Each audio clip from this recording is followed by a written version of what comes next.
Welcome back to the 7 on 8. 1 month from today marks 1 year since Cornelius Fredericks' death.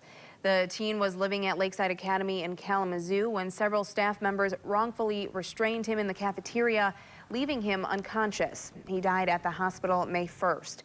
We've been following the 3 court cases against former employees at Lakeside, Zachary Solis, Heather McLogan, and Michael Mosley, since they were charged with involuntary manslaughter last year. They're set to go to trial, but questions surrounding Sequel, Lakeside's parent company, remain.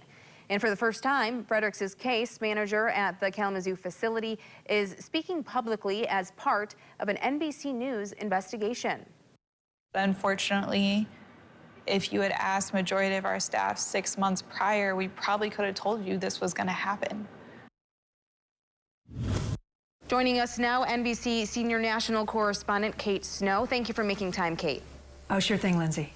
We know that 3 former employees for Lakeside do face trial related to this deadly restraint. You spoke with a different former employee who was in the room at one point. What are the takeaways from that conversation?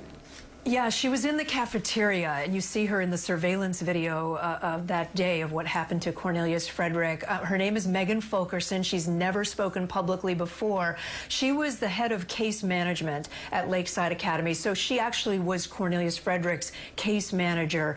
And we talked at length about what she saw that day when she walked in the cafeteria, but also what she saw more generally in her 2 years at Lakeside Academy. And the picture that she paints, Lindsay, is disturbing. She says that physical restraints were often used, that she had seen many kids down on the floor with people on top of them. And we also talked about the money and sort of how Lakeside Academy and Sequel, which operates it, were making money. And we do know, Kate, from our own investigating into Lakeside, that there were dozens of violations at that facility prior to Cornelius' death. We know that Sequel is a larger focus of the investigation as well and has facilities all across the country. Were there similar discoveries in your investigation with their other locations? Yes, there are similarities. You'll see a story out of Alabama in the hour where there was a report done in that state. An oversight board, an oversight body went and looked at facilities that were just really decrepit and falling apart and disgusting conditions, but also allegations of physical abuse and assault and overuse of restraints. So there are common themes.